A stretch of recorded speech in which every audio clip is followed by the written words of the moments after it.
ಎರಡು ಈಗೋ ಯಾವತ್ತೂ ಒಟ್ಟಿಗೆ ಇರೋಕ್ಕಾಗಲ್ಲ. ಎರಡು ಈಗೋ ಅಂದ್ರೇ ಎರಡೂ ನಾನ್ ರಿಸೆಪ್ಟಿವ್, ಸೆಲ್ಫ್ ಸೆಂಟ್ರಡ್.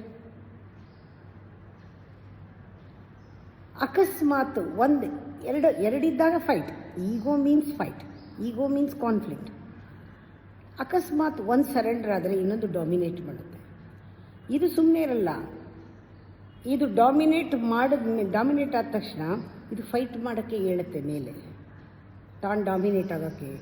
ರೂಲ್ ಮಾಡಿಸ್ಕೊಳ್ಳೋದಿಲ್ಲ, ಇದು ರಿಸೆಪ್ಟಿವ್ ಆಗಲ್ಲ, ಪ್ರೀತಿ ಮಾಡೋಕ್ಕಾಗಲ್ಲ. ಅದಕ್ಕೆ ಹೇಳೋದು ಈಗೋ ಎಲ್ಲಿರುತ್ತೋ ಅಲ್ಲಿ ಫೈಟ್ ಇದ್ದೇ ಇರುತ್ತೆ. In the name of political mind it fights outside. In the name of religion ego ಒಬ್ಬೊಬ್ಬರೂ ಒಳಗಡೆ there is a fight inside, conflict inside. Fight ಅಂತೂ ಇದೆ, ಒಳಗಡೆನೂ ಫೈಟ್ ನಡೀತಾ ಇದೆ ಇನ್ ದ ನೇಮ್ ಆಫ್ ಧರ್ಮ, ಹೊರಗಡೆನೂ ಫೈಟ್ ನಡೀತಾ ಇದೆ ಇನ್ ದ ನೇಮ್ ಆಫ್ ಪಾಲಿಟಿಕ್ಸ್. ಯಾವಾಗಲೂ ಜಗಳ, ಯಾವಾಗಲೂ ಇರಿಟೇಷನ್. ನಮ್ಮೊಳಗೆ ಆ ಜಗಳ ಇರೋದರಿಂದ ನಾವು ಯಾರ ಜೊತೆನೂ ಚೆನ್ನಾಗಿರೋಕ್ಕಾಗಲ್ಲ.